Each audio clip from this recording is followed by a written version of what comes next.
di forum kita sudah bergabung Bapak PLT Kepala Dinas, Bapak Fatur Rosi. Untuk itu selanjutnya kami berikan kesempatan kepada Bapak PLT Kepala Dinas untuk memberikan arahan terkait dengan kebijakan Dinas Pendidikan Kabupaten Probolinggo di masa pandemi. Tadi banyak disinggung terkait dengan Perbup 41 dan surat edaran dari dinas tentang pedoman pelaksanaan pembelajaran Pak Zudin, dan mohon ini nanti dipertegas apa yang harus dilakukan oleh teman-teman di lapangan. Kepada Bapak PLT Kepala Dinas kami persilahkan. Assalamualaikum warahmatullahi wabarakatuh. Waalaikumsalam warahmatullahi wabarakatuh. Salam sejahtera. Selamat siang Ibu Bapak sekalian, kepala sekolah SMP negeri ya, ini se-Kabupaten Probolinggo. Mohon maaf yang masih Pak PLT masih menerima tamu. Barusan sudah selesai fitcon dengan penyedia pembelajaran, proses pembelajaran digital. Nah sekarang masih menerima tamu. Sebentar lagi insya Allah beliau bergabung di sini. Tentang pelaksanaan PPDB agar tentunya tidak terjadi hal-hal yang tidak kita inginkan, lebih-lebih seperti yang di Provinsi DKI Jakarta. Yang kita tahu bahwa di media mainstream itu sudah cukup ruwet sekali sampai akhirnya ada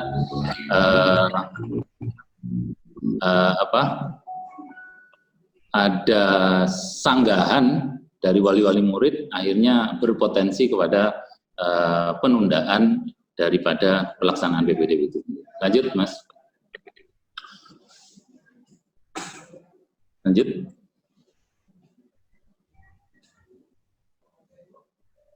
Lanjut. Loh apa?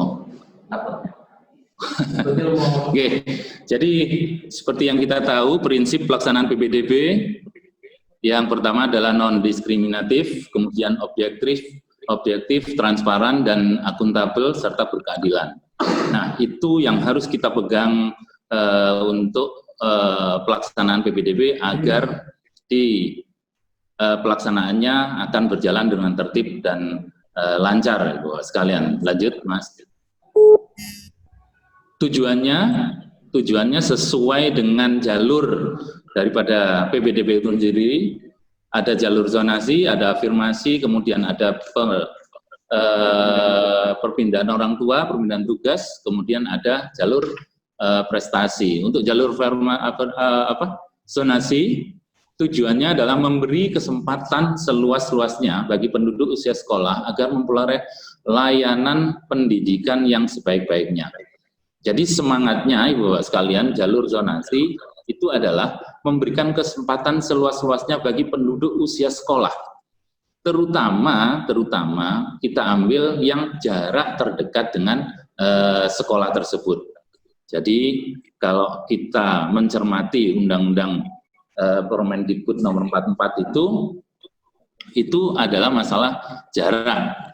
Kembali lagi bukan usia. Yang kedua, memberikan kesempatan kepada peserta didik dari keluarga tidak mampu untuk memperoleh layanan pendidikan yang sebaik-baiknya. Ini adalah jalur afirmasi.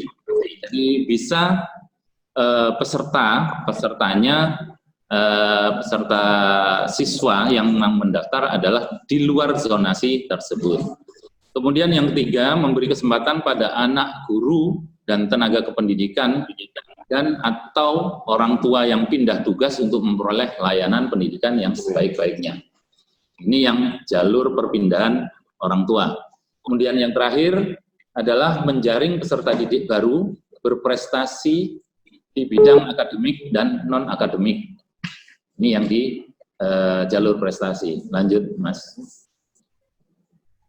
Kemudian ini waktu pelaksanaan, saya pikir ini sudah kita sepakati semua. Lanjut. Nah, apa-apa yang perlu kita evaluasi, Bu sekalian, mengenai berkenaan dengan pelaksanaan PPDB yang sudah kita laksanakan tempo hari. Ada beberapa hal yang perlu sekali dilaksanakan atau dievaluasi. Yang pertama adalah tentunya penyiapan dari aplikasi PPDB itu sendiri. kemarin ada beberapa masalah, baik itu secara di servernya sendiri, di server kita memang agak bermasalah, kemudian di aplikasinya juga ada beberapa tools yang memang kita harus melakukan penyempurnaan di 2021 nanti. Kemudian di sarana atau sarpras di Dinas Pendidikan sendiri, karena server itu butuh aliran listrik. Jadi kenapa kemarin saya cerita sedikit Ibu Bapak sekalian, kemarin server sempat down, sempat naik lagi, kemudian down lagi. Itu ketika down, ketika kita tidak bisa mengakses, itu karena listrik di Dinas Pendidikan padam. Nah, maka dari itu kita perlu memang menganggarkan untuk listrik cadangan atau daya cadangan, yaitu dengan kita pengadaan genset. Insya Allah di tahun 2021, tahun depan kita sudah akan mengadakan genset yang cukup memadai, sehingga kita tidak ketergantungan terhadap listrik PLN. Itu dari sisi sistem atau aplikasi PPDB. Kemudian dari sisi data, Ibu sekalian, banyak sekali masih ada celah atau beberapa permasalahan data siswa, calon siswa itu masih belum tercover di Dispenduk Capil, terutama by NIK kan, NIK. Nah, by NIK, nah itu ada beberapa siswa yang memang belum tercover di data Dispenduk Capil. Akhirnya kita siasati dan kita solusikan dengan pendaftaran offline, melalui offline.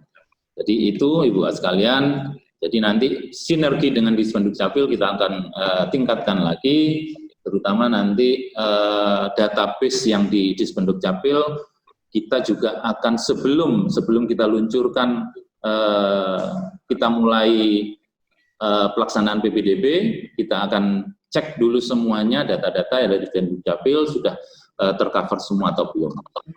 Itu kemudian penentuan zonasi perlu pengkajian lagi. Ini dari sisi sekarang saya bicara dari sisi Juknis.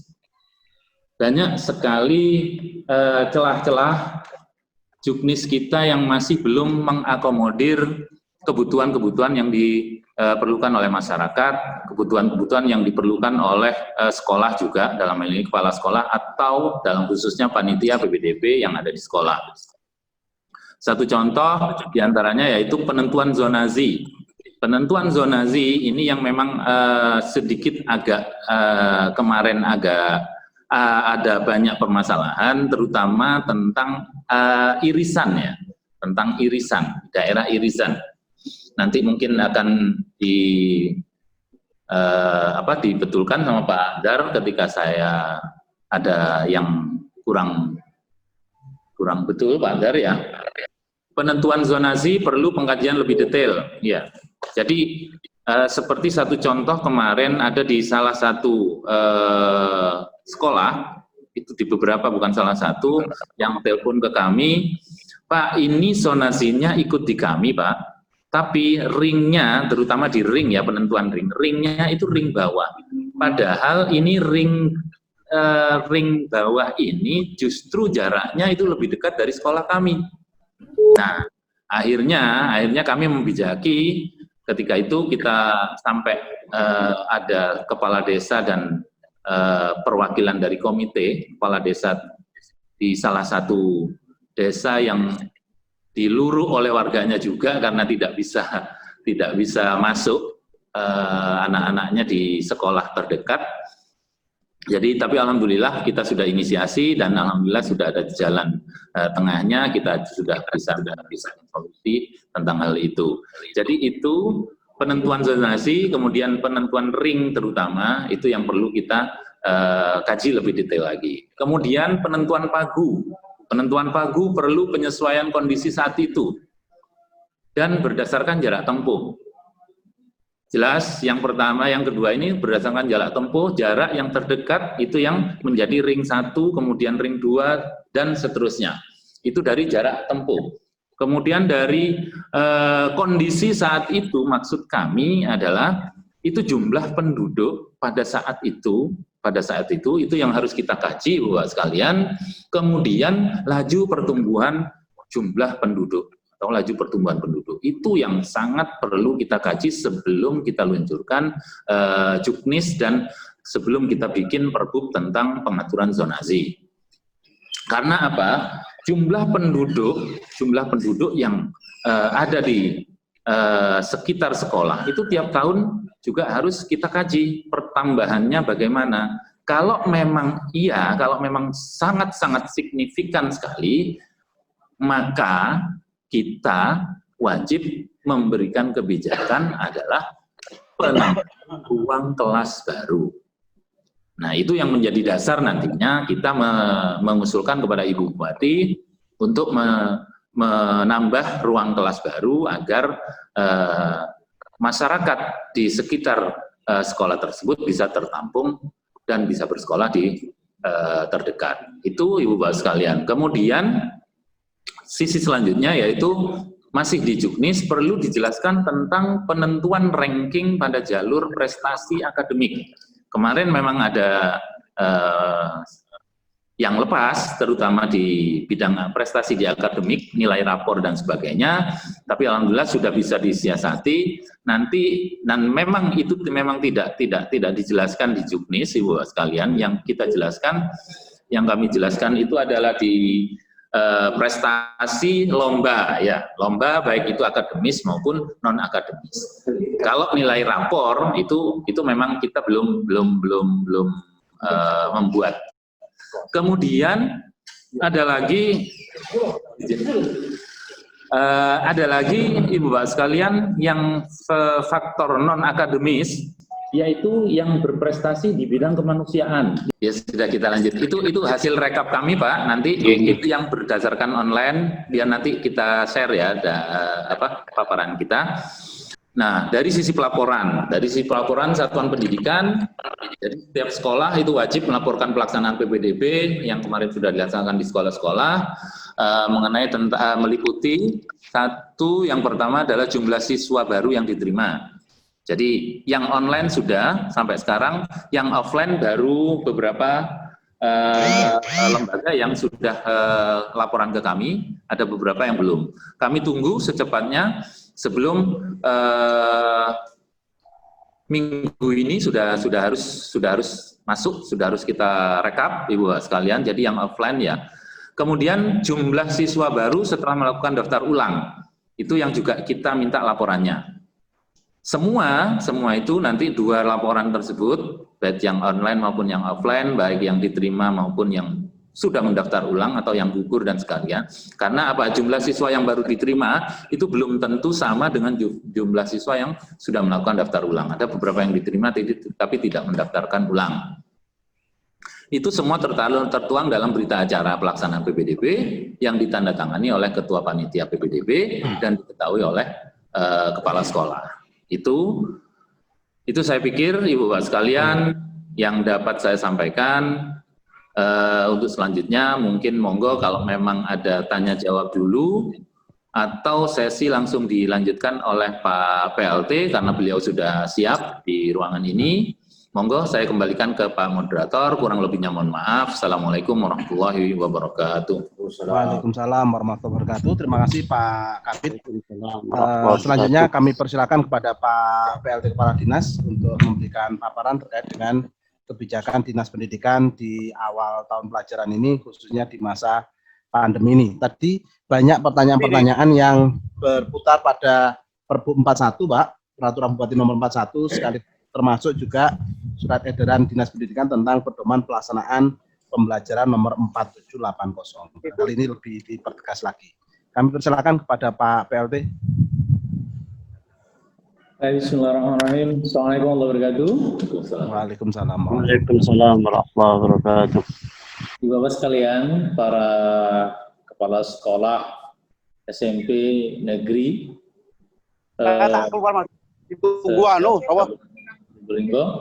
yang saya hormati juga Pak Pengawas, ada Pak Edi, ada juga Pak Pak Gun, Ibu Bapak sekalian yang berbahagia, bersyukur alhamdulillah kita masih diberikan nikmat siar dari Allah, bisa melaksanakan meeting dalam keadaan sehat walafiat melalui online atau video conference. Ibu Bapak sekalian, saya ingin ngobrol santai. Paparannya nanti saya share, tapi saya nggak ingin memberikan paparan. Yang pertama, prinsip pembelajaran di masa pandemi COVID, kesehatan dan keselamatan peserta didik itu yang utama. Ini prinsip dasar. Oleh karena itu, nggak perlu nawar-nawar, Pak, sudah boleh masuk, Kak. Sebelum ada pengumuman resmi dari dinas, udah, nggak usah masuk dulu. Kata kuncinya itu. Ya, Pak, MPLS-nya gimana? Pak, tahun awal pelajarannya baru gimana? Pertama, tahun awal pelajaran baru ya tetap bulan Juli. Ya, nggak usah dirubah-rubah, tetap bulan Juli. Tapi tahun awal pelajaran baru itu bukan berarti anak-anak masuk ke sekolah, enggak. Jadi mindset kita yang harus kita rubah, ya. Jadi tahun awal tahun pelajaran baru bukan berarti anak-anak masuk sekolah, tapi proses pembelajaran tetap dimulai. Melalui apa? Silakan sesuaikan dengan kondisi sekolah masing-masing. Bisa melalui online, bisa offline, bisa blended learning. Atau kalau saya bahasakan, bisa daring, bisa luring, bisa perpaduan keduanya. Blended atau hybrid itu silakan. Ya, menyesuaikan dengan kondisi sekolah. Jangan memaksakan diri, nggak ada akses internet kok mau online. Ya, nah, itu. Oleh karena itu, maka proses pembelajaran tetap dilaksanakan sesuai dengan kebutuhan masing-masing. Pak, kapan akan dimulai pembelajaran pembelajaran face to face-nya, tatap mukanya di sekolah? Pertama, ini sudah berkali-kali sudah kami sampaikan dan surat juga sudah kami kirimkan bahwa pembelajaran face to face atau tatap muka hanya bisa dilakukan apabila pertama, kriteria zona Kabupaten Probolinggo warna hijau. Tuh. Kedua, ada izin dari bupati, kepala daerah, sebagai atau selaku kepala atau ketua pelaksana gugus tugas COVID-19. Ketiga, sekolah sudah memiliki protokol kesehatan. Apa aja protokol kesehatannya? Yang pertama, ya kan, siswanya pakai masker, sekolah sudah menyiapkan tempat cuci tangan, ya kan. Terus ruang kelasnya juga berjarak, maksimal satu ruang kelas hanya 18 siswa. Ya kan, proses pembelajarannya juga menggunakan shift learning atau bergantian, itu semua harus dilakukan, ya. Nah, apabila itu sudah terpenuhi dan ada izin dari orang tua, maka boleh, ya, proses pembelajaran dilakukan secara face to face atau tatap muka. Pembelajaran dilakukan secara langsung di sekolah, tetapi dengan proses pembelajaran bergantian. Itu Ibu Bapak sekalian. Jadi sekali lagi ini mindset yang harus kita terima. Tadi saya sempat menyimak apa yang disampaikan oleh Pak Edi, bahwa ada satu ungkapan bahwasanya di masa yang akan datang, it is not about the competition of knowledge. Bukan kompetensi ya, kompetisi tentang pengetahuan, bukan. But it is a competition of creativity. Ini bicara tentang kompetisi. Kalau saya lihat itu bukan kompetensi, tapi kompetisi. Jadi persaingan tentang kreativitas, persaingan tentang imajinasi, how to imagine, ya, about the future life. Kemudian kompetisi pembelajaran dan kompetisi berpikir independen. Untuk bisa melahirkan kompetisi, agar kita mampu berkompetisi, bisa bersaing, maka tidak bisa tidak. Kita harus punya yang namanya kompetensi. Ya kan? Nah, harus punya kompetensi. Jadi pembelajaran sekarang arahnya ke sana, Ibu Bapak sekalian. Jadi sekali lagi terkait dengan kebijakan Dinas Pendidikan sudah jelas, surat sudah kami kirim. Nanti kalau ada paparan, kami sudah ada paparan, tinggal saya share aja di grup, silakan dibaca. Nanti ada yang tidak paham, silakan ditanyakan. Jadi prinsipnya tetap semangat, Ibu Bapak sekalian, tetap membuat yang terbaik, memberikan yang terbaik kepada peserta didik. Yang kedua yang perlu saya sampaikan, ada sekolah-sekolah atau satuan pendidikan yang sangat memungkinkan untuk melaksanakan proses pembelajaran online. Itu ya didorong, yang sangat memungkinkan. Artinya memungkinkan itu bukan hanya sekolah memiliki akses internet, ini kan daring. Ya, daring itu bukan kemudian sekolah, tapi lebih kepada BDR, belajar dari rumah. Siswa ada akses internet, guru juga ada akses internet, aksesnya juga stabil, maka itu boleh dong dilakukan belajar dari rumah. Seperti itu, boleh menggunakan strategi pembelajaran online atau pembelajaran secara daring. Bagi yang tidak ada, ya nggak usah memaksakan diri. Boleh menggunakan luring dari luar rumah, silakan. Misalnya apa? Dengan cara datang ke komunitas tempat tinggal peserta didik. Bukan datang ke rumahnya peserta didik, tetapi ke komunitas tempat tinggal peserta didik. Oleh karena itu disitulah kemudian dituntut kreativitas guru. Jangan pernah kita minta anak-anak kita ini kreatif, sementara kita tidak kreatif. Saya pikir itu, saya nggak banyak hal, kita lebih banyak dialog aja. Mungkin ada pertanyaan itu yang jauh lebih penting menurut saya. Terima kasih. Assalamualaikum warahmatullahi wabarakatuh. Waalaikumsalam. Baik, terima kasih Bapak PLT Kepala Dinas atas beberapa penjelasan barusan. Dan selanjutnya kami persilakan Bapak dan Ibu, kita masih ada waktu 30 menit. Berarti kami sediakan 15 sampai 20 menit untuk diskusi. Kami persilakan teman-teman yang mau mengajukan pertanyaan baik kepada Pak PLT Kepala Dinas maupun Bapak Kepala Bidang. Kami persilakan. Monggo.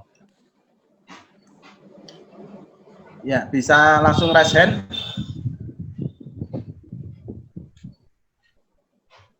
Pak Budi, Pak Arif. Pak Budiono, nggih, monggo. Pak Budiono. Siapa? Bu Sumarmi. Nggih, Pak Budiono. Nomor 2 Bu Sumarmi, yang lain kami tampung 3 dulu, monggo. Ya, Pak Nuhud. Pak Nur Nuhud. Oke, 3 pertanyaan. Monggo, kami persilakan yang pertama Pak Budiono. Ditujukan kepada Pak PLT atau kepada Kepala Bidang, mohon untuk disebutkan. Ya. Oke. Ada beberapa pertanyaan. Yang pertama, Kabid SMP terkait dengan evaluasi PPDB yang sudah dipaparkan tadi. Ada satu permasalahan Pak Rosi terkait dengan aplikasi PPDB. Kemarin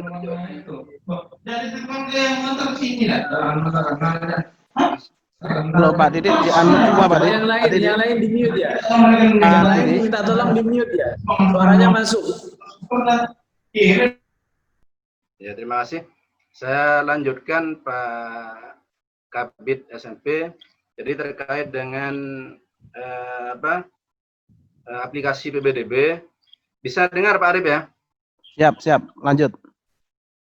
Itu Pak Rosi, untuk aplikasi zona di SMP 2 Besuk, ternyata ada nama desa yang sama Pak Rosi, yaitu Desa Patemon di Kecamatan Baguniran, kemudian ada Desa Patemon di Kecamatan Kerejengan. Nah, ketika zona SMP 2 Besuk memasukkan Desa Patemon Kecamatan Baguniran, itu tidak mau Pak Rosi. Nah, ketika dicoba Patemon yang di Kecamatan Kerejengan, baru aplikasi bisa nerima. Nah, ini yang saat ini ada beberapa siswa pendaftar yang tidak kami masukkan ke aplikasi, utamanya dari Desa Patemon itu. Sehingga nanti laporannya Pak Kabid SMP, khusus SMP 2 Besuk, nanti mungkin ada perbedaan antara laporan di aplikasi dengan laporan yang manual.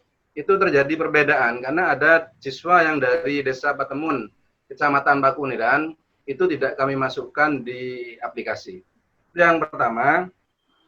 Kemudian yang kedua, terkait dengan apa yang disampaikan oleh Bapak PLT Kepala Dinas, terkait dengan persyaratan untuk nanti kita tatap muka ketika sudah zona hijau. Yang pertama yang menjadi pertanyaan teman-teman, untuk izin dari Ibu Bupati, itu apakah nanti ada formnya surat dari dinas?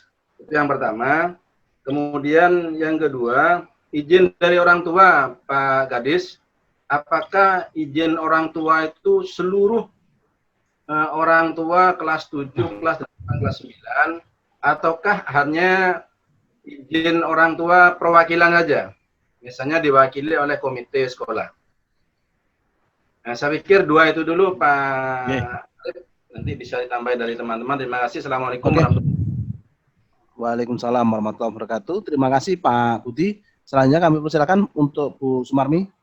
Oke, terima kasih. Assalamualaikum warahmatullahi wabarakatuh.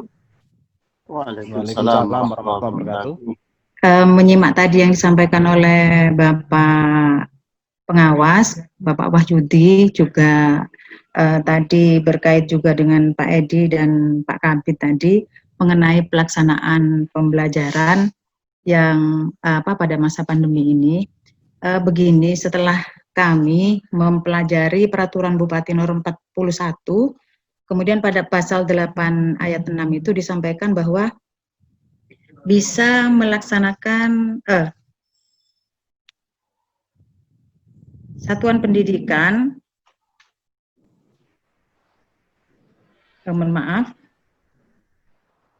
satuan pendidikan yang tidak melaksanakan secara daring, yang tidak melaksanakan daring, maka bisa melaksanakan KS satuan pendidikan wajib menerapkan protokol kesehatan dalam pelaksanaan pembelajaran. Antara lain mengatur jarak bangku, pembatasan jumlah siswa yang masuk, dan sterilisasi ruang kelas dan pengajar begitu. Nah, dari sini kami mencoba bermusyawarah dengan teman-teman guru dan TU. Kemudian kami merencanakan mulai tanggal 13 Juli ini akan mencoba mengundang siswa kelas 7 baru itu 5 atau sampai dengan 10 siswa dalam rangka ini satu mencari data yang mempunyai HP, kemudian jaringan internet di tempat tinggal dan sebagainya begitu. Nah, ini apakah setelah disampaikan menyimak juga dari ini siapa tadi sudah lupa ini saya. Dari Bapak PLT, insya Allah kalau tidak salah harus ada perintah ada izin dari Bupati atau dari Dinas Pendidikan atau begitu itu tadi. Nah, ini apakah kami boleh begitu atau minta izin dulu atau bagaimana? Karena ini untuk perencanaan daring ke depan. Jadi sebelum ke daringnya barangkali kami perlu mengambil data dulu untuk pelaksanaan daringnya. Nah, ini dengan cara yang demikian apakah boleh? Kemudian yang perlu saya sampaikan juga, sekolah kami sudah menyiapkan cuci tangan, kemudian hand sanitizer, kemudian desinfektan, kemudian kami sudah merencanakan dengan teman-teman membuat jarak, jadi mengatur jarak duduk antara siswa dan sebagainya begitu. Nah, ini apakah diperbolehkan? Karena ini tadi sudah mungkin ada yang memberitahu juga sudah zona hijau katanya untuk Kabupaten Probolinggo begitu. Itu ini yang pertama. Kemudian yang kedua mengenai PPDP Bapak. Pada tahun-tahun yang lalu ini memang mohon maaf pada Bapak Ibu Kepala Sekolah yang lain. Pada tahun-tahun yang lalu memang ada beberapa yang dari desa sekolah kami ini masih diterima di sekolah yang lain, tapi kami tidak apa-apa, cuman kami ya menerima dari apa adanya yang bisa daftar di sekolah kami. Namun yang untuk tahun ini memang tidak bisa masuk di online karena tidak ada di ring 1 kami yang masuk data untuk di sekolah lain. Namun ini masih ada istilah offline begitu. Nah, ini kami mencoba mencari data di SD sekitar kami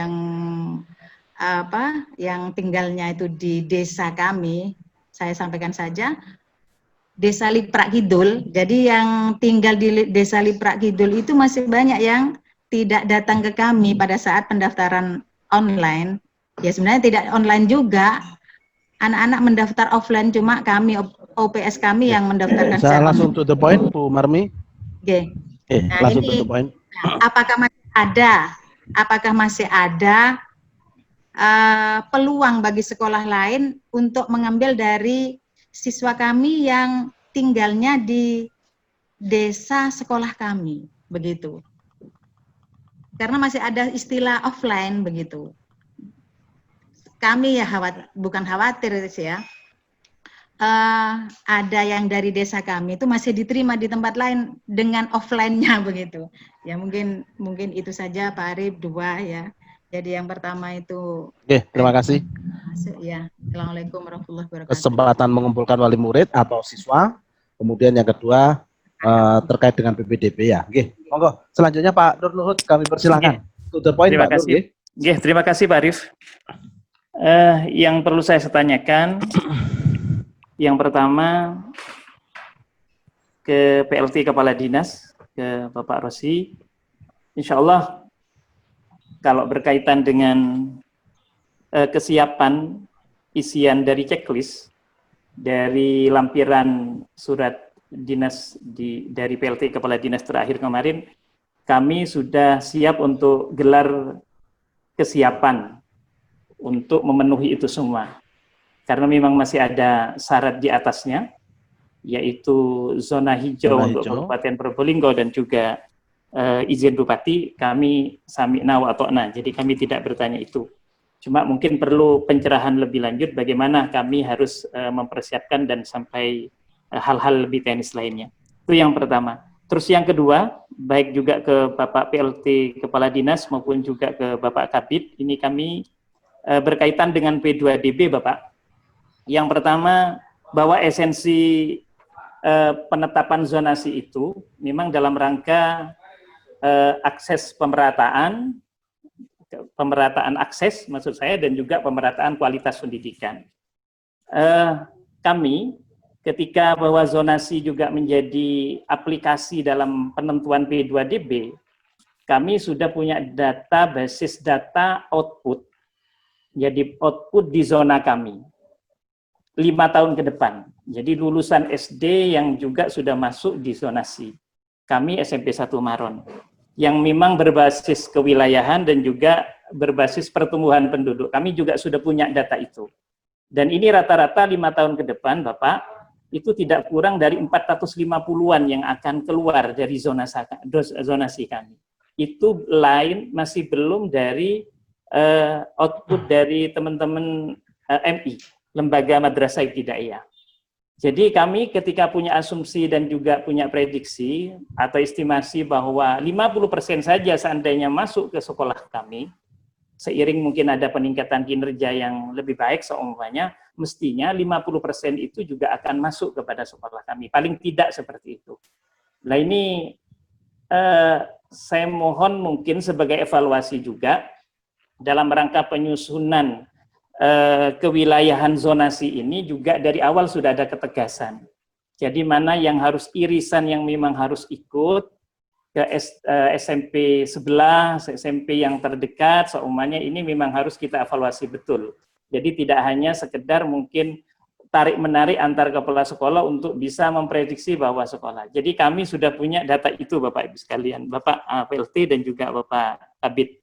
Jadi dari sinilah kami akhirnya harus berpikir tentang dampak ekses sosialnya. Ketika contoh seumpamanya hari ini P2DB SMP 1 Maron melebihi pagu.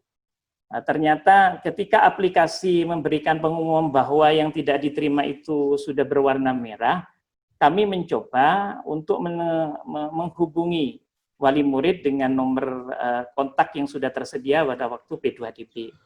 Kami mensosialisasikan bahwa mencabut berkas untuk mungkin pindah ke sekolah terdekat dan lain sebagainya untuk mencabut itu. Ternyata dengan pemahaman mereka yang juga mungkin bisa saya terima bahwa karena masuk di zonasi dan ini hak saya untuk memilih sekolah begitu itu. Jadi ini mempertahankan untuk tetap memilih sekolah begitu. Nah, apakah yang seperti ini nanti dengan evaluasi ke depan apakah ada nanti dispensasi untuk sekarang. Karena wali murid, ya mohon maaf, mungkin dalam tanda petik itu setengah berdemo. Ini kan hak saya untuk sekolah di sini, dan saya kan termasuk di zonasi. Dan ini kan saya juga begini. Jadi secara bersama-sama selalu datang, dan ini dalam rangka menjaga kondusivitas sekolah dan juga lingkungan masyarakat. Kami memang hanya melaporkan sementara ini, meskipun kami tidak secara jelas untuk menerima begitu, tapi tetap menampung pemikiran ini untuk disampaikan ke struktur lebih atas, baik kepada Bapak PLT maupun juga kepada Kabid. Jadi mohon tanggapan ini, Bapak. Terima kasih. Assalamualaikum warahmatullahi wabarakatuh. Assalamualaikum warahmatullahi wabarakatuh.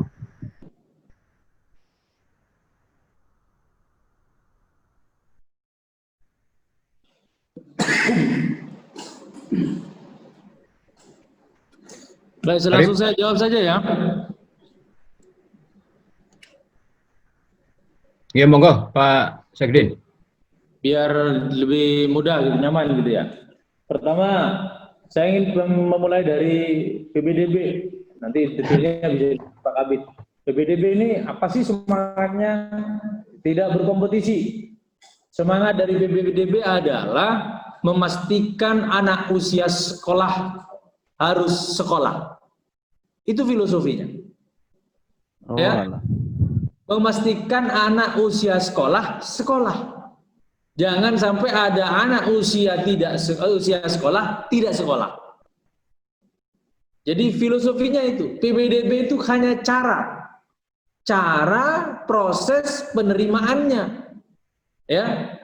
Kemudian dibikinlah strateginya, caranya atau metodenya. Zonasi, afirmasi, penugasan orang tua, dan prestasi.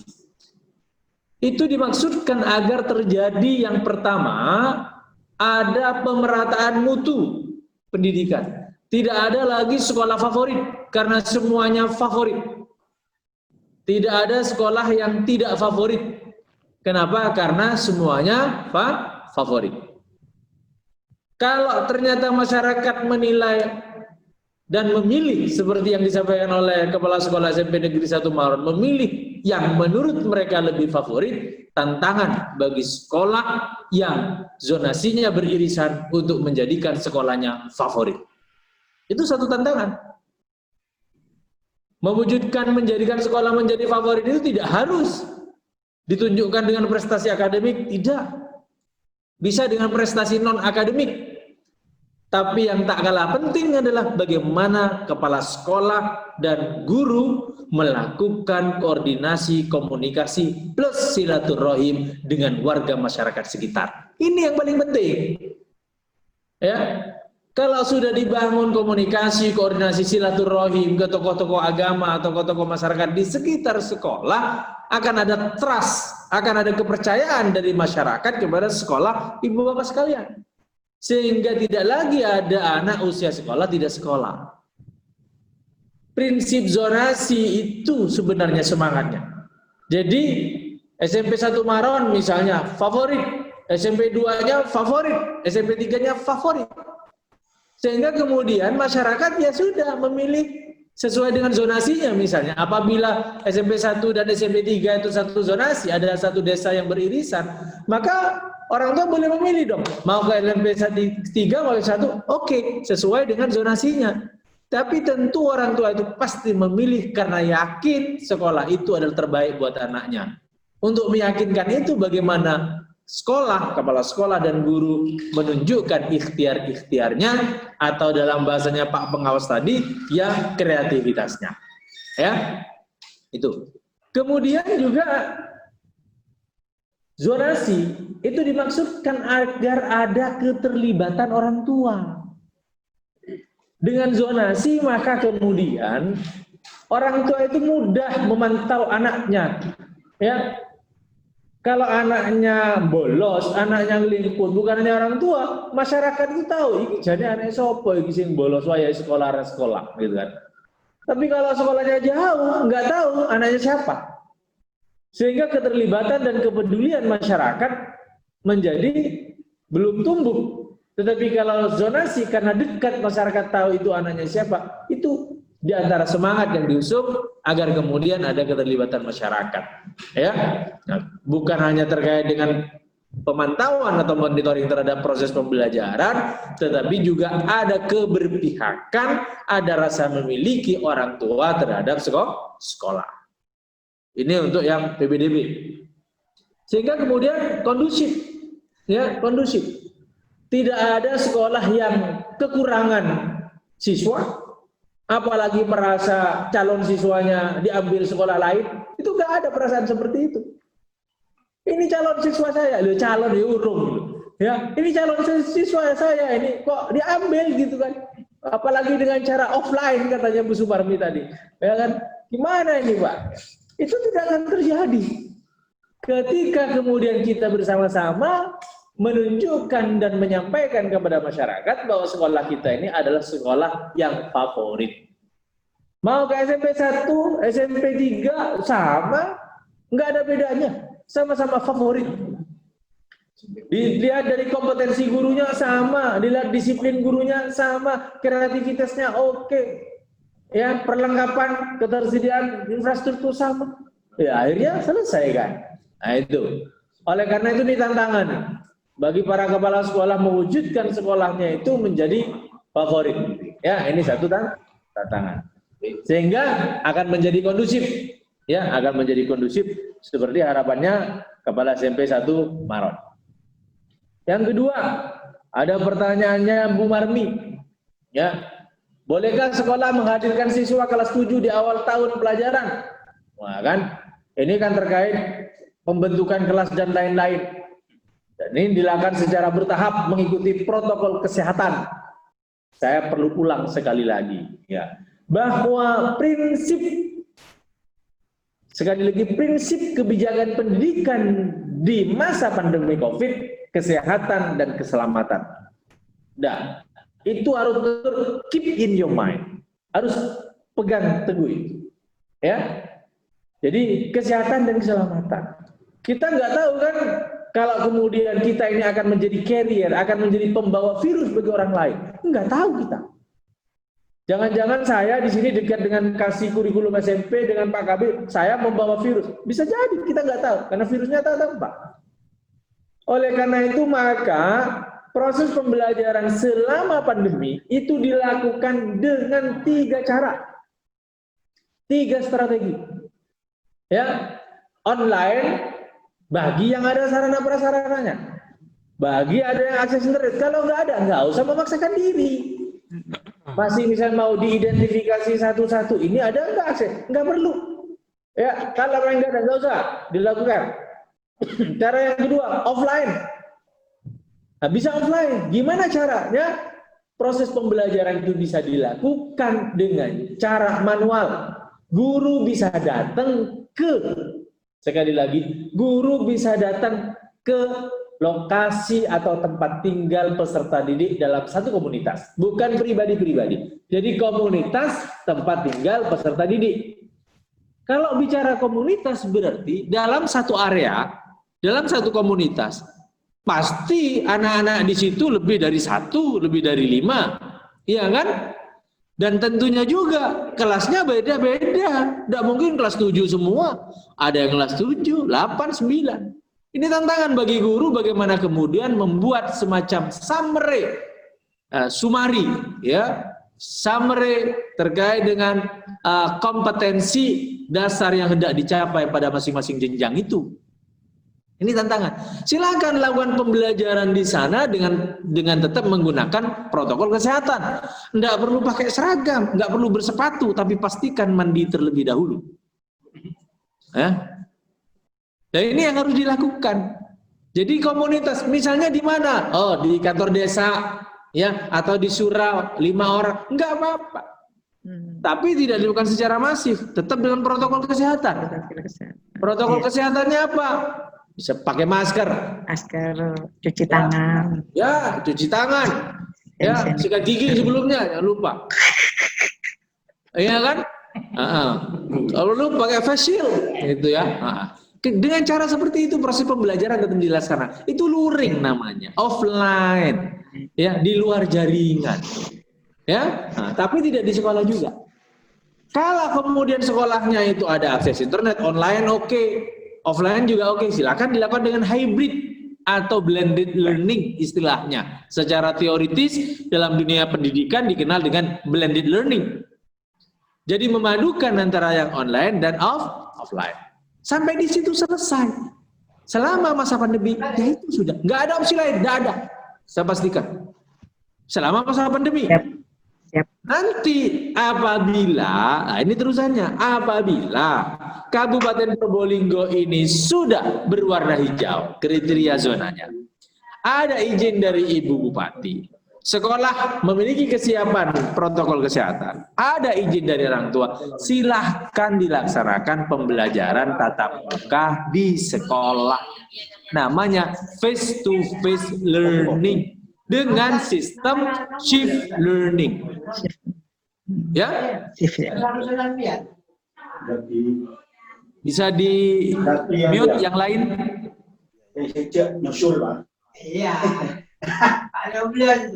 Nah, ini masih ada diskusi lokal ini. Diskusi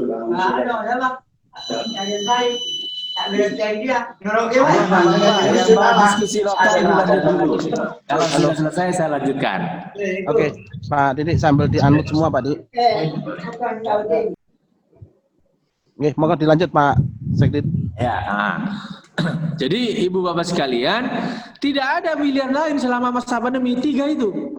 Itu pilihan ya, online, offline, dan blended. Silakan pilihan itu menyesuaikan dengan kondisi sekolah masing-masing, menyesuaikan dengan kondisi peserta didik. Yang tidak tersedia teknologi informasi komunikasi, tidak ada jaringan internet yang stabil, nggak usah online. Artinya bahasa lainnya itu bahasa saya, orang usah megaya dulu. Ya, biasa saja sesuai. Karena ya luring itu juga bergaya gitu ya. Sama-sama keren sesuai dengan kondisi sekolah masing-masing. Nah, apabila sudah hijau, ada izin bupati, sekolah memiliki kesiapan, ada izin orang tua, silakan lakukan face to face. Ya, lakukan face to face dengan sistem bergantian atau shift learning. Ya, jadi jelas kan? Pak, ada pertanyaannya tadi kan? Nah, ada pertanyaannya Pak Budi itu. Ya. Pertanyaannya Pak Budi itu gini. Apakah kemudian setiap sekolah harus izin? Ya enggak lah. Kalau sekolah itu minta izin lah merasa bukan bagian dari dinas pendidikan. Kan enggak keren toh kalau punya pikiran kayak gitu. Sekolah itu UPT, unit pelaksana teknis dinas pendidikan.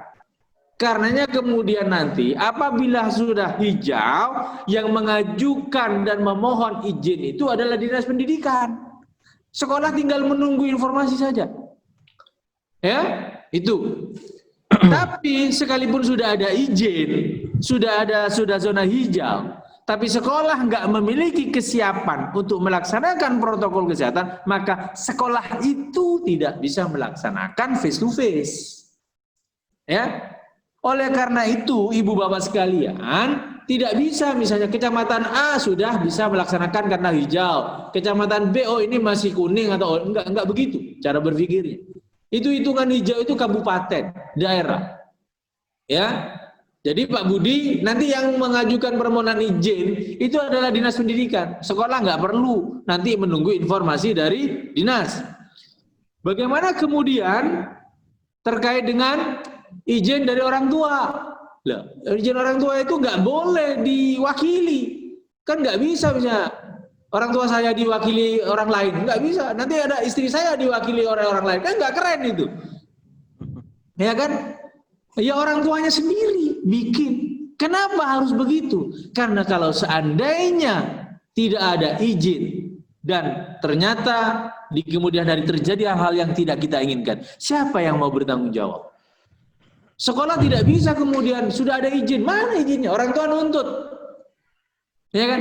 Ketika si A sama orang tuanya tidak diizinkan melaksanakan proses pembelajaran secara face to face learning, maka anak itu nggak usah sekolah. Nggak masuk, begitu maksudnya. Jadi izin itu tidak bisa perwakilan komite. Ya harus masing-masing ada izin. Seperti itu. Dan izin itu tolong tidak bisa by phone. Harus terrecord. Kalau seandainya ada apa-apa maka bisa bertanggung jawab.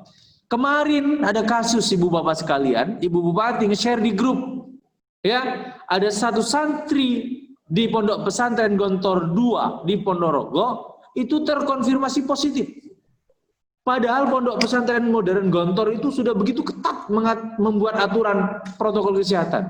Ternyata si A yang anak Sidoarjo ini akhirnya kemudian lolos tanpa menyertakan surat keterangan hasil rapid, Ibu Bapak sekalian. Loh, kalau seperti itu siapa tanggung jawab? Ya kan? Nah, kita nggak menginginkan.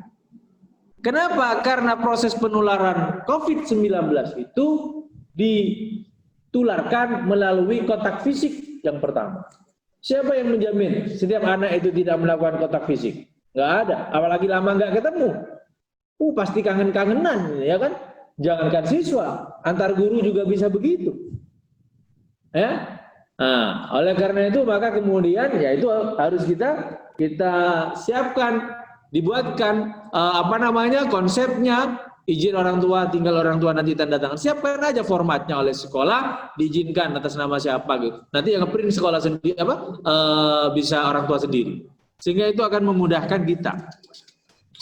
Kemudian Ibu Bapak sekalian yang saya hormati, PPDB tahun 2020-2021 ini sekali lagi semangatnya adalah meningkatkan angka partisipasi sekolah. Ketika sudah dibagi zonasi, bahkan ada desa yang beririsan, maka saya minta kepada para kepala sekolah untuk rukun dan guyup. Gak usah tukaran. Ya, perkara kemudian nanti saya kok dapat sedikit, tetangga kanan saya kok banyak, begitu ya. Itu nggak perlu seperti itu. Harus rukun dan guyup. Ya, kita ini keluarga. Ya. Yang kedua, kalau seandainya ada yang berlebih, ya nggak perlu menambah ruang kelas baru. Itu nggak perlu, sesuai dengan pagunya. Kenapa? Karena kita sudah menghitung, kecuali setelah kita hitung ternyata di zonasi itu ada pertambahan penduduk. Karena kasus COVID ini banyak orang tua tinggal di rumah dan akhirnya juga berdampak pada peningkatan populasi, maka tentu pagunya akan berubah, begitu. Ya kan? Ini sebagai manfaat dari COVID bertambahnya populasi karena semuanya menggunakan WFH, work from home, atau mungkin work for husband, kan bisa juga. Ya kan? Jadi bisa bertambah populasinya sehingga kemudian ya ada banyak anak usia sekolah di situ yang membutuhkan ruang kelas baru. Ya kita tambah yang seperti itu, Ibu Bapak sekalian. Ya. Tetapi jangan kemudian ada dalam satu zonasi ada 2 atau 3 sekolah, 1 berlebih, 2 kekurangan. Nah, ini menjadi tidak baik. Oleh karena itu maka kemudian seharusnya sebelum proses PPDB ini dimulai, kepala sekolah yang dalam satu zonasi ini bisa berembuk dan membuat kesepakatan bersama sehingga tidak terjadi yang namanya persinggungan-persinggungan yang menyebabkan ya ketidaknyamanan atau ketaenaan hati, padahal kita ini adalah keluarga. Jadi sekali lagi semangatnya adalah bagaimana kemudian kita memastikan anak usia sekolah itu tetap sekolah, meningkatkan angka partisipasi sekolah. Terakhir, menjawab pertanyaannya Kepala Sekolah SMP 1 Maron.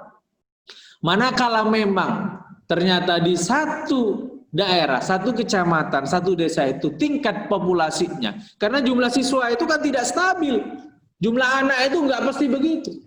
Dan pagu yang kita sampaikan ke sekolah itu juga tidak kayak gitu terus, tidak.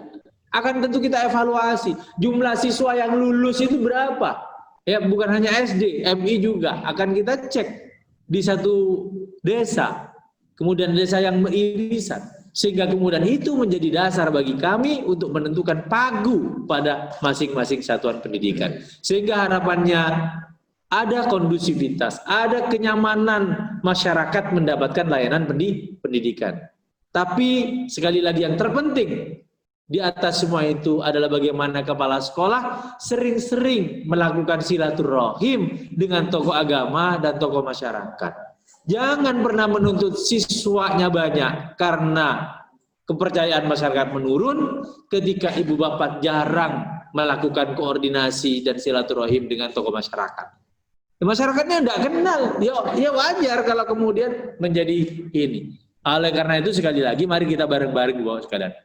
Kita ini keluarga besar, semangat kita sama, memajukan pendidikan, bukan menambah jumlah peserta didik, bukan. Tapi bagaimana memajukan pendidikan di Kabupaten Probolinggo. Tantangannya luar biasa, perlu saya sampaikan dan berkali-kali saya sampaikan. Tahun 2020, indeks pendidikan Kabupaten Probolinggo itu 0,55.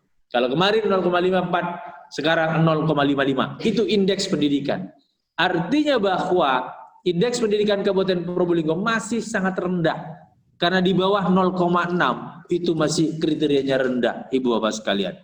Ya, oleh karena itu maka mari bersama-sama.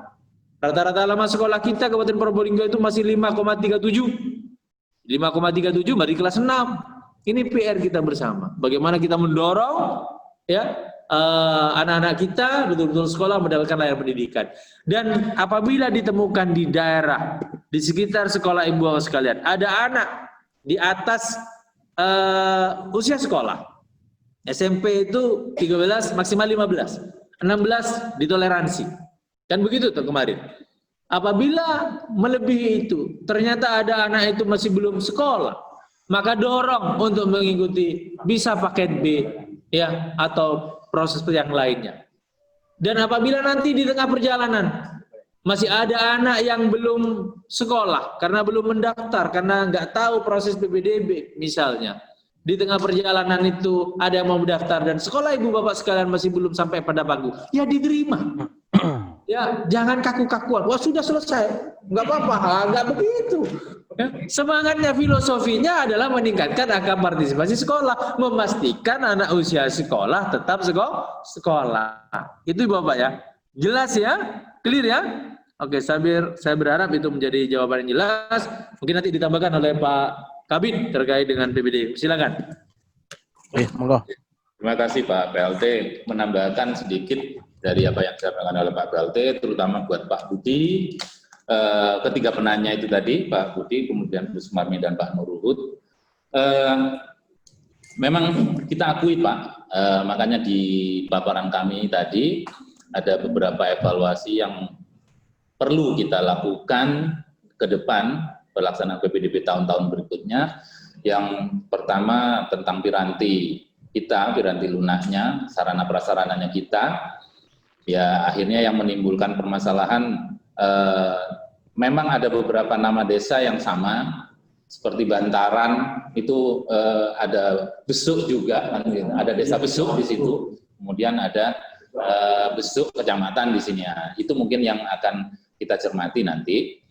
Kemudian Pak Nurruhut ya, Pak Nurruhut itu menjadi kajian kami Pak Nurruhut nantinya. Apa yang disampaikan oleh Pak PLT tadi, tentu kami dalam menentukan pagu itu nanti ada beberapa indikator yang perlu kita kaji. Salah satunya adalah jumlah penduduk dan laju pertumbuhan penduduk, kan, seperti itu. Apakah nanti ketika jumlah penduduk di zona kami, Pak, yang masuk zona kami, itu masih masuk zona kami, itu apakah tidak bisa tercover? Bagaimana permasalahannya ketika ada permasalahan seperti itu? Maksudnya Pak Nurruhut, saya tangkap seperti itu Pak. Itu hak mereka Pak, hak mereka. Itu masuk di ring kami, masuk di zona kami, tapi karena kita sudah tidak, sudah melampaui pagu, terpaksa kita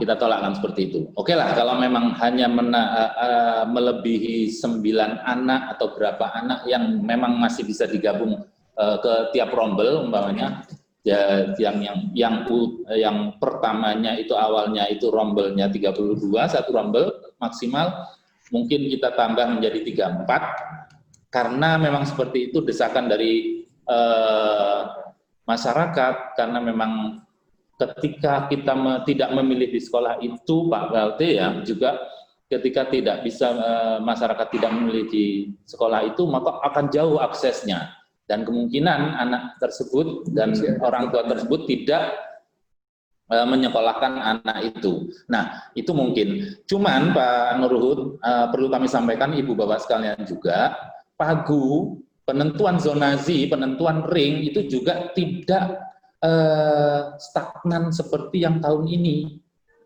Jadi banyak sekali alternatif pemecahannya, bukan hanya menambah RKB Pak Nurhud nanti, tapi zonasi yang kita geser. Penentuan zonasi yang kita geser. Ya, yang kita geser ya. Jadi zonasinya umpamanya yang desa tersebut masuk zonasi maron, karena zonasi maron itu sudah full, kami anggap full seperti itu, maka ada beberapa desa yang kami geser menjadi zonasinya SMP 2 maron. Sudah bukan lisan lagi, ya, seperti itu. Jadi mungkin seperti itu Pak. Jadi tidak serta-merta kita hasil kajian kita, tapi bisa juga hasil kajian, berdasarkan hasil kajian nanti kita juga melakukan kebijakan menambah ruang kelas baru. Itu bisa juga Pak Nurhud. Kemudian Pak Bu Sumarmi, apakah boleh sekolah mengambil siswa di luar desa zonasi meskipun dengan cara offline? Meskipun offline Bu, itu tetap kita patuhi zonasi.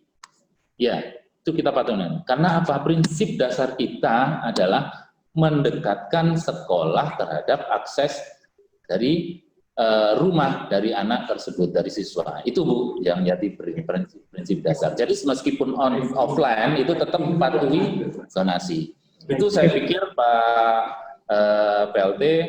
Kemudian saya menambahkan, ngapunten Pak PLT juga mohon izin, kalau memang ada beberapa guru atau beberapa kepala sekolah yang sudah pernah membaca surat edaran Sesjen Mendikbud nomor 15 tahun 2020, sudah tahu semua? Sudah pernah baca?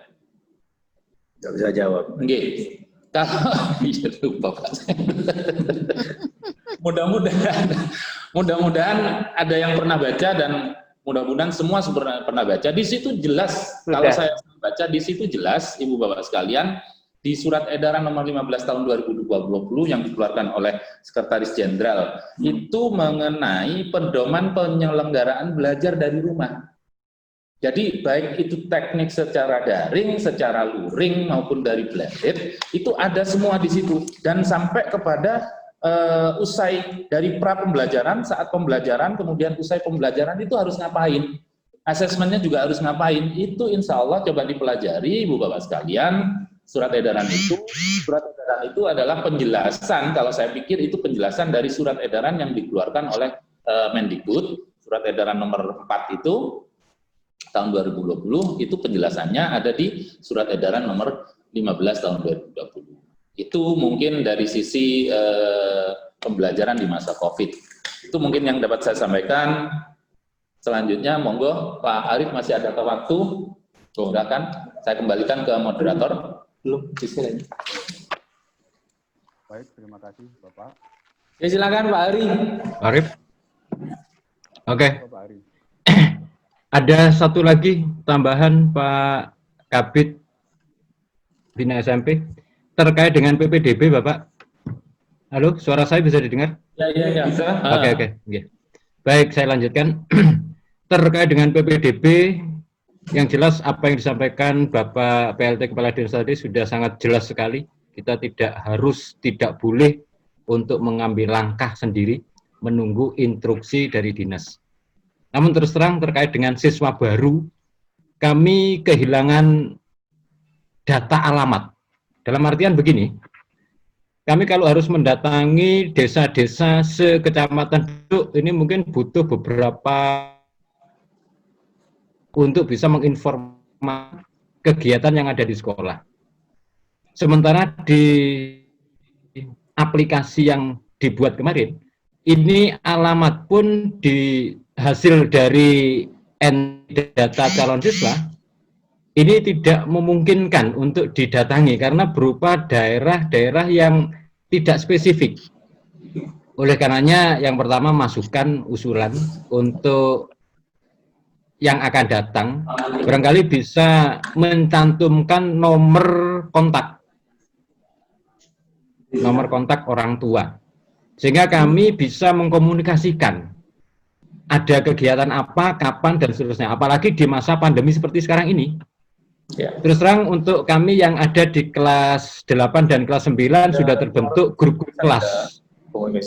Namun untuk yang ada di kelas 7 kami kesulitan.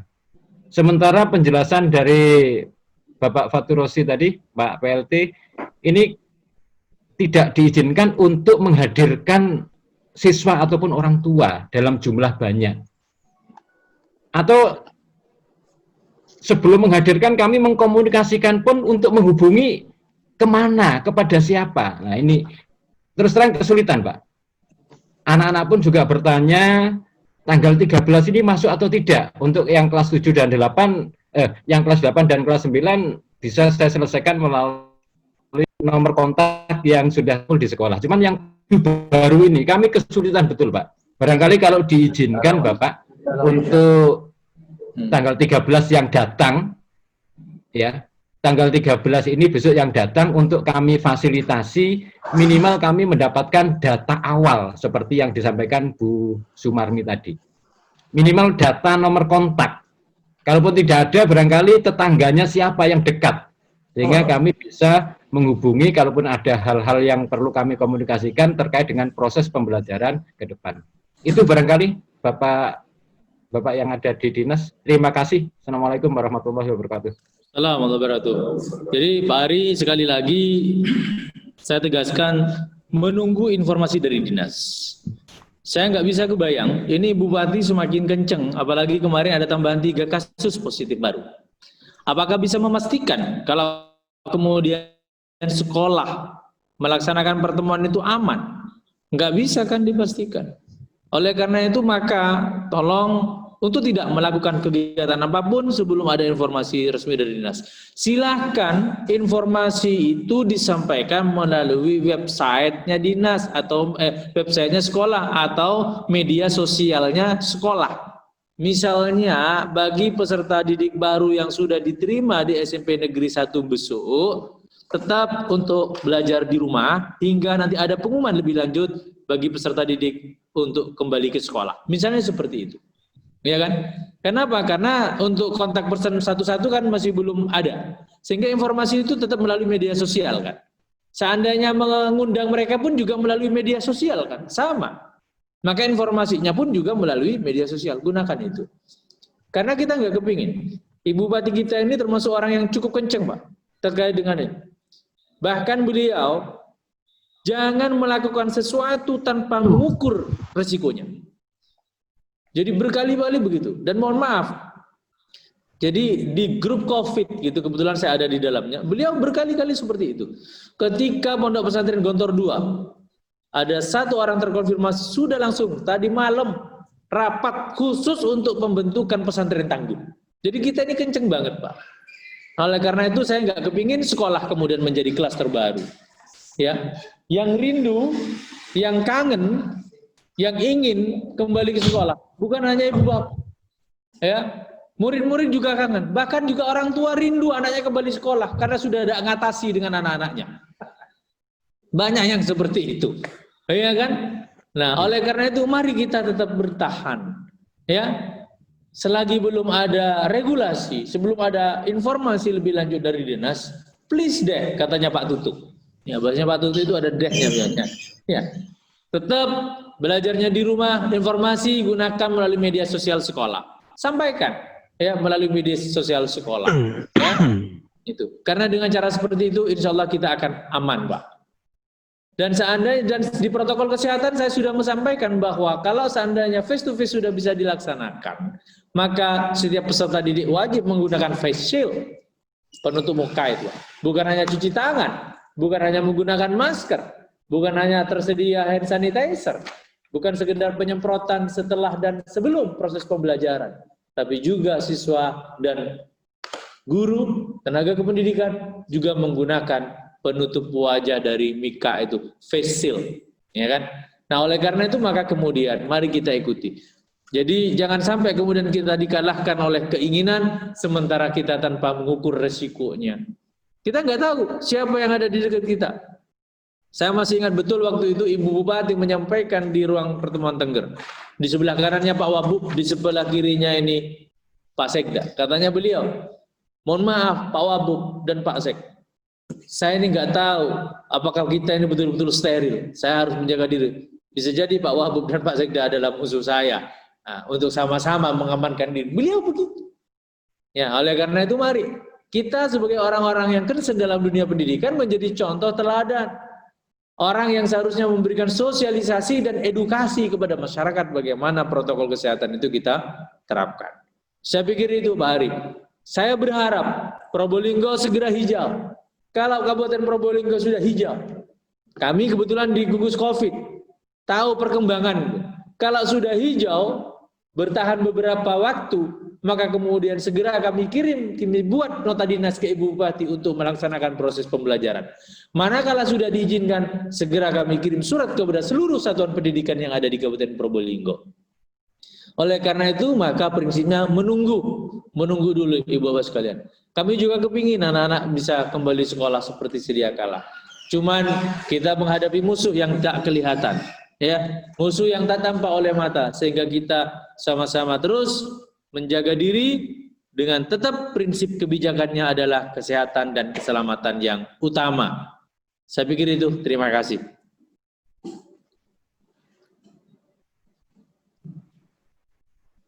Oke, terima kasih Pak Fatur Rosi.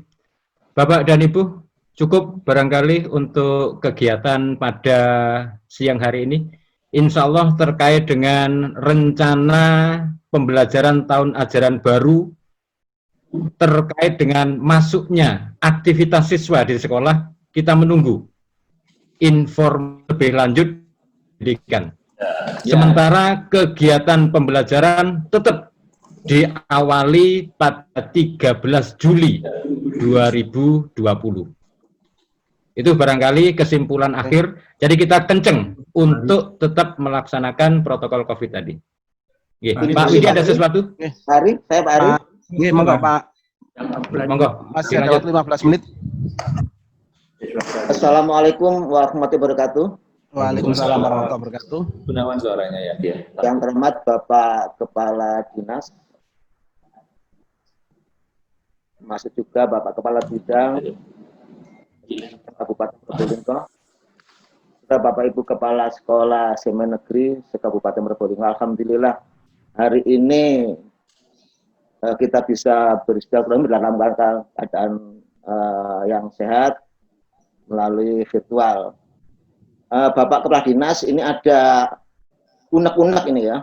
Dari Kepala SMP 2 Ndringu dan SMP 1 Ndringu yang hari ini belum terucapkan ini. Kebetulan ini binaan kami ya Pak. Jadi SMP 2 Ndringu itu kepada saya merasa, Pak, murid kami sedikit Pak selalu turun karena SMP Negeri 1 Ndringu selalu banyak pendaftarnya. Kemudian dari SMP 1 Ndringu, Bu Anda Baroro, Pak Gun, jika terlalu banyak muridnya itu kok rumit sekali ya, banyak permasalahan gitu. Kemudian kami mencoba mengkaji Pak, ditindak dari standar sarana prasarana yang di standar pelayanan minimal ya Pak. Kalau luas lahannya itu sekitar 4.100, itu rombelnya 19 sampai 24 rombel maksimal. SMP 1 Ndringu ini hanya satu iring 3.300. Ini berarti kelebihan rombel loh Pak. Untuk mengatasi itu berarti harus 2 lantai begitu. Atau untuk keseimbangan diberikan kepada SMP 2 Ndringu dengan mengurangi rombel ini. Nah, kebijakan ini kalau saya lihat dulu itu karena ada segi politis kalau tidak salah begitu. Mungkin ke depan ada kebijakan lain dari Bapak Kepala Dinas. Saja Pak, mohon maaf. Terima kasih. Wassalamualaikum warahmatullahi wabarakatuh. Waalaikumsalam warahmatullahi wabarakatuh. Terima kasih Pak Budiono. Tentu ini menjadi satu masukan bagi kami. Akan kami cek, akan kami evaluasi lagi ya sebenarnya yang terjadi seperti apa. Karena memang SMP 1 Dringu itu berbatasan Pak.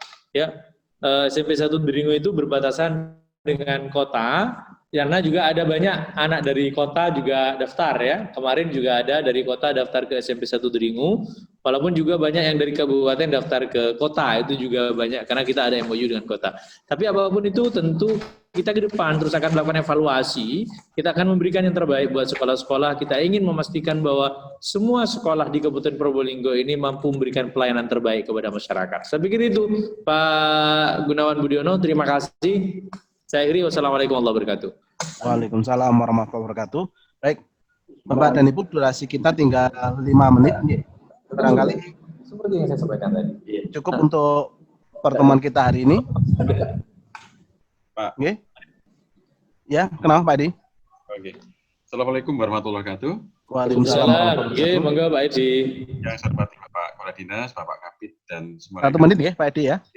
Ini Pak, ini kan acara ini sangat urgen sekali dan penting. Bila perlu dalam waktu dekat, seperti yang disampaikan oleh Pak Haji Saiful, ini berkelanjutan. Ya. Karena Pak, untuk memberikan pembelajaran, bagaimana pembelajaran daring yang sebenarnya. Karena kalau kita tidak mampu mengolah kegiatan daring itu, mohon maaf, di kegiatan, di browsing-browsing itu ada yang lebih canggih Pak. Maka guru-guru kita, dengan guru-guru yang terbaik, termasuk ini kan Pak Ganip juga pengawas nasional, tentu mempunyai pengalaman yang luar biasa untuk di-share. Jadi berdasarkan mata pelajaran. Jadi untuk penyiapan RPP yang disampaikan oleh Bapak Kepala Dinas itu, blended atau daring atau luring, kemudian termasuk KTSPN-nya, itu bila perlu seperti itu Pak. Jangan sampai nanti kita dengan adanya COVID ini masih seperti yang dulu. Jadi kegiatan literasi digitalnya masih rendah. Jadi ini berkelanjutan Pak. Bila perlu dalam waktu dekat ada pelatihan atau apa dan sebagainya. Terima kasih. Siap. Oke, terima kasih Pak Edi. Jadi MKKS memang tadi di awal pertemuan sudah kita sampaikan bahwa kegiatan ini pertemuan awal hari ini kita batasi pada 2 persoalan, yaitu kebijakan Dinas Pendidikan di awal pandemi dan serba-serbi PPDB ya, dan MPLS-nya. Nah, ini yang tadi sudah kita bahas. Masih banyak sesi, karena itu kita tidak lagi mengandalkan pertemuan bulanan, tetapi ini nanti hari ini kita bisa mensepakati kapan ada pertemuan. Masih ada 2 persoalan yang mendesak. Salah satu diantaranya adalah terkait dengan RKS BOS, RKS BOS ya. Nah ini nanti juga akan kita atur sesi sendiri. Insya Allah dalam 1 minggu ke depan ini kita sudah punya jadwal baru terkait dengan RKS BOS dan sebagainya. Karena Agustus sudah harus kita ada pelaporan. Gitu, jadi pertemuan ini akan lebih kita intensifkan untuk kegiatan MKKS melalui virtual karena memang kondisi Kabupaten Probolinggo masih belum hijau sehingga ini menjadi tantangan kita untuk mengembangkan pertemuan kita. Hari ini kami sudah menambah 2 kali Pak. Tadi jadwal awal jam 8.30 sampai jam 11, tapi karena tadi ada pertemuan di dinas Pak Kabid dan Pak PLT mundur sehingga kita perpanjang 30 menit. Tadi waktu Pak PLT memberikan paparan kita perpanjang lagi sehingga kami tidak bisa fokus. Alhamdulillah durasi kita sampai jam 12 ini sudah harus selesai karena ini perpanjangan yang kedua. Nanti akan kita atur lagi, mudah-mudahan waktunya bisa diperpanjang. Okay? Barangkali ini nanti. Langsung saja Pak Arif. Okay. Langsung saja barangkali untuk pertemuan grup WA saja sudah. Ya, oke. Oke, baik Bapak dan Ibu, ada waktu 2 menit, tinggal sekarang 11.58. Jadi kami menyampaikan terima kasih yang sebesar-besarnya kepada Bapak-bapak para narasumber, baik Pak PLT Kepala Dinas, Pak Kepala Bidang, beserta Kasih yang menyertai, kemudian Bapak-bapak pengawas yang secara cukup banyak yang bergabung di forum kita, dan diwakili tadi oleh Pak Widi untuk memberikan paparan. Kami menyampaikan terima kasih kepada Bapak-bapak pengawas dan Bapak para narasumber yang lain. Kami juga menyampaikan terima kasih kepada teman-teman kepala sekolah. Mudah-mudahan pertemuan kita pada siang hari ini bisa memberikan pemahaman yang lebih paham apa yang harus kita lakukan di sekolah. Tentu kita berharap mudah-mudahan dalam waktu dekat Kabupaten Probolinggo bisa masuk pada zona hijau, sehingga apa yang menjadi mimpi teman-teman untuk bisa melakukan tatap muka dalam kegiatan pembelajaran bisa segera kita laksanakan. Dan sebelum mengakhiri kegiatan kita hari ini, beberapa hari yang lalu, hari Kamis, kita ditinggal oleh saudara kita, Bapak Mustafa. Untuk itu sebelum kita tutup, mari kita bersama-sama memanjatkan doa untuk Pak Mustafa. Semoga almarhum diterima di sisi Allah Subhanahu wa Ta'ala. Dan barusan kita juga ada saudara, ibunya Bu Nur Saidah, ternyata meninggal dunia. Karena itu kita juga mengirim doa untuk beliau. Dan mari kita membaca Fatihah bersama-sama untuk dua orang yang telah mendahului kita. Al-Fatihah. A'udzubillahi minasyaitonir rajim. Bismillahirrahmanirrahim. Alhamdulillahirabbil alamin. Arrahmanirrahim. Maliki yaumiddin. Iyyaka na'budu wa iyyaka nasta'in. Ihdinas siratal mustaqim. Shiratal ladzina an'amta 'alaihim ghairil maghdubi 'alaihim. Terima kasih Bapak dan Ibu. Nanti kita akan informasikan pertemuan berikutnya, berikut temanya, dan mari kita semuanya on sambil foto bersama biar di print screen oleh Pak Didi. Yuk. Monggo. Dadah. Salam MKKS ya. Salam MKKS. Oke, terima kasih. Saya akhiri. Wassalamualaikum warahmatullahi wabarakatuh. Untuk itu saya selaku support teknik, jadi technical support di dalam acara ini, mohon maaf bila mana ada sesuatu hal yang kurang berkenan. Pak Didi, sebelum jangan ditutup dulu Pak Didi. Siap. Ini Pak, ini kan penting Pak, ini awal ya Pak.